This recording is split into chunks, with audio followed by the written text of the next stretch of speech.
तो यहाँ पे मोटरोला एक और अपडेट लेके आ चुका है। मोटो एज 50 न्यू आपने देखा ही होगा, काफ़ी ज़्यादा पॉपुलर था और डिस्प्ले भी काफ़ी तगड़ी थी।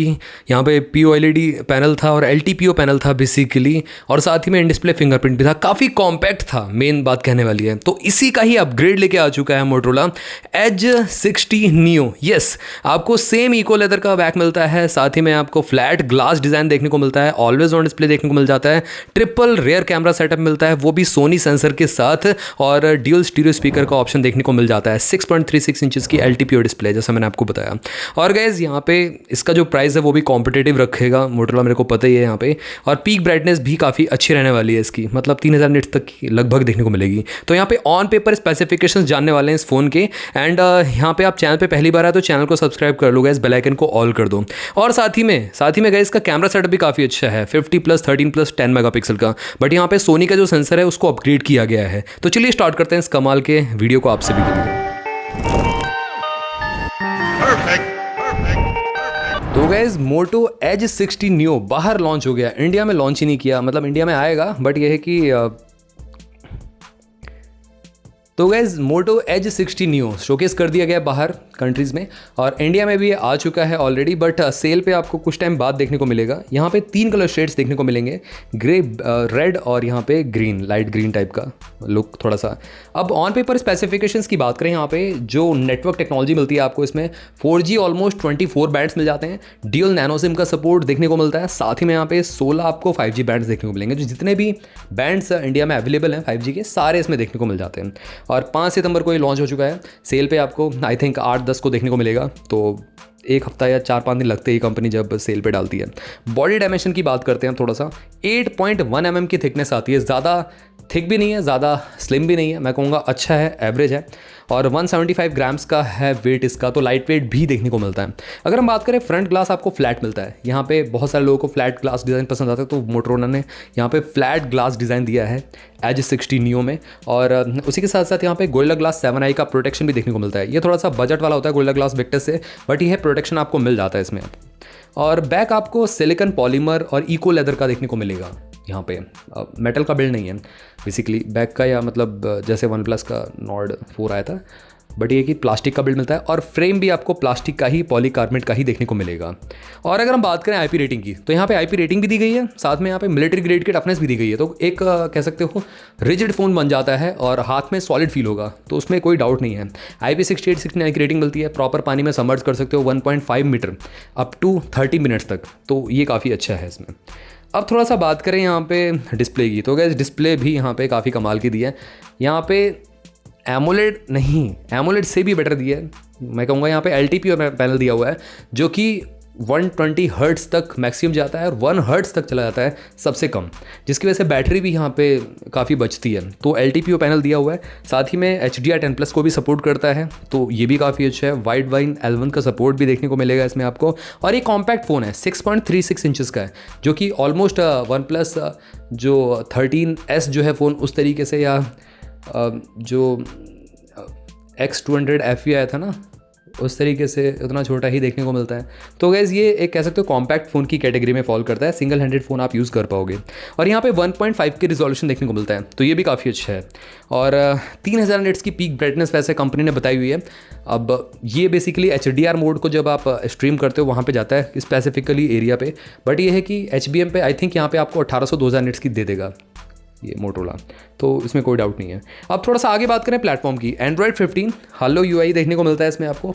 4 साल के मेजर अपडेट्स, ऑलमोस्ट Android 19 तक जाएगा, और साथ ही में 5 साल के सिक्योरिटी पैचेस इसमें देखने को मिल जाएंगे। तो ये भी काफ़ी अच्छा सपोर्ट, काफ़ी अच्छा दे रहा है मोटरोला इस टाइम। बट ये है कि जो अपडेट्स है बहुत टाइम टू टाइम प्रोवाइड नहीं करता है मोटरोला का, ये रहा है पहले कहीं ना कहीं, थोड़ा सा लेट प्रोवाइड करता है, बट आपको मिल जाते हैं अपडेट्स। ऐसा नहीं कि ये पोस्टपोन कर देता है, बट मिल जाते हैं। और थोड़ा सा आगे बात करें प्रोसेसर की, इस फ़ोन के ब्रेन की, तो गाइस यहाँ पे आपको देखने को मिलता है Dimensity 7400 चिपसेट, 4 नैनोमीटर पे बेस्ड है। काफ़ी अच्छा प्रोसेसर है, कह सकता हूँ बजट रेंज के हिसाब से, बजट फ़ोन्स में। और 7.4 लाख के AnTuTu बेंचमार्क को टच करता है। तो गाइस यहाँ पे आप गेमिंग भी कर पाओगे, यहाँ पे आप डे टू डे टास्क भी कर पाओगे, मल्टीटास्किंग आप कर पाओगे, तो ये काफ़ी केपेबल प्रोसेसर बन जाता है Dimensity 7400। और माली GPU मिल जाता है G615 MC2, टास्क को हैंडल करने के लिए। तो ये भी काफ़ी अच्छा है यहाँ पे, मतलब प्रोसेसर यहाँ पे केपेबल है। अब थोड़ा सा आगे बात करें यहाँ पे मेमोरी की, तो गाइज़ यहाँ पे कार्ड स्लॉट अगेन नहीं मिलता है, और साथ ही में यहाँ पे वेरिएंट ज़रूर मिल जाते हैं, 8/128, 8/256, 12/256 ये सब आएंगे। But 512 variant I don't think so कि इंडिया में आपको देखने को मिलेगा, ये बाहर की कंट्रीज़ में ही है। और LPDDR4X रैम मिल जाती है इसमें, और साथ में UMCP आपको UFS टाइप देखने को मिलता है इसमें। अब ये थोड़ा सा अलग है डेफिनेटली UFS 3.1 2.2 से, बट ये आप मान सकते हो UFS 3.1 है ना, उसके इक्विवेलेंट या उससे थोड़ा बहुत मतलब आसपास ही है, आप समझ लो। UFS 2.2 से तो बेटर है यहाँ पे, बट LPDDR5X रैम होती तो काफ़ी बेटर था। यहाँ पे LPDDR4X रैम दी गई है, तो ये थोड़ा सा रहेगा। अब हम थोड़ा सा आगे बात करें कैमरा की, तो गाइस कैमरा काफ़ी अच्छे हैं इसके फ़ोन के, मतलब प्राइस के हिसाब से जो साथ में डिस्प्ले क्वालिटी और डिस्प्ले के जो फीचर्स मिलते हैं उसी के साथ पेयर करके यहाँ पे ट्रिपल रेयर कैमरा दिया गया है, जो आपको मोटोरोला H50 Pro टाइप के फ़ोन्स में मिलता था, तो यहाँ पे H60 Neo में दिया गया है। 50 मेगापिक्सल का आपको प्राइमरी सेंसर मिलता है, जो कि है वाइड एंगल लेंस, और PDF ऑप्टिकल इमेज स्टेबलाइजेशन के साथ देखने को मिलता है। और इसी के साथ साथ 10 मेगापिक्सल का आपको टेलीफोटो लेंस भी मिलता है, 3x आपको ऑप्टिकल जूम देखने को मिलता है, और इसमें भी PDF ऑप्टिकल इमेज स्टेबलाइजेशन का ऑप्शन मिलता है। तो गैस यहाँ पे टेलीफोटो लेंस में भी आपको OIS का ऑप्शन देखने को मिल रहा है, तो काफ़ी अच्छा है। थर्ड कैमरा जो इसमें आता है वो है ultra wide sensor, yes, focus aperture 2.2 का और 13mm वाइड है, और ये आपको PDF के साथ देखने को मिलता है। तो गाइस तीनों ही कैमरा सेटअप जो है 50+10+13 काफ़ी केपेबल कैमरा सेटअप है, और यहाँ पे सोनी का LYT सेंसर यूज़ किया गया है, जो कि काफ़ी अच्छा है।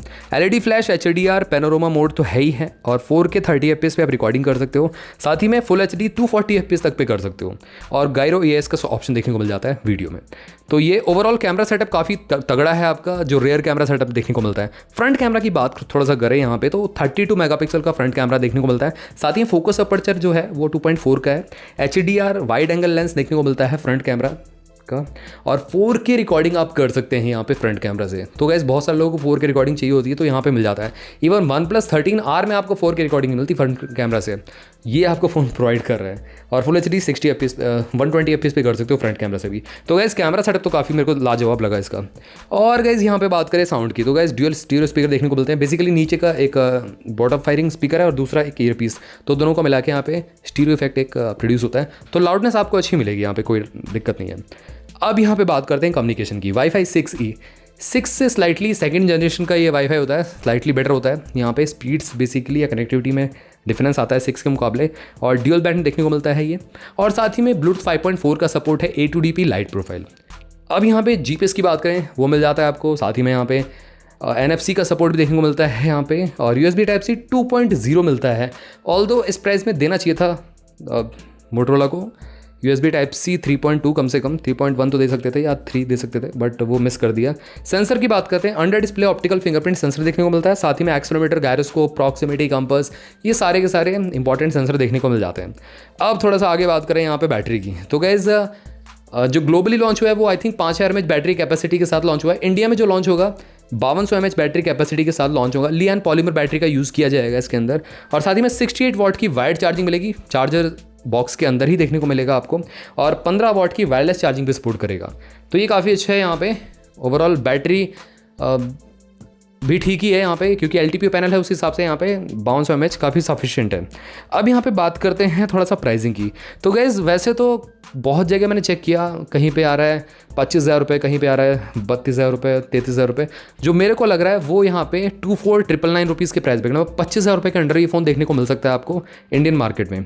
एंड ये एक्सपेक्टेड प्राइस है, एग्जैक्ट प्राइस नहीं है। अगर आपको एग्जैक्ट प्राइस पता है तो आप मेरे को ज़रूर कमेंट सेक्शन बताना। और हाँ, आप में से कौन कौन मोटोरोला का फ़ोन यूज़ कर रहे हो या बाय करने का प्लान कर रहे हो, तो बताना मेरे को कमेंट सेक्शन में। बिग बिलियन डे सेल आने वाली है, तो आप कौन सा मोटोरोला का फ़ोन बाय करने का सोच रहे हो या कोई और अदर ब्रांड का बाय करने का सोच रहे हो, बताना मेरे को कमेंट सेक्शन में।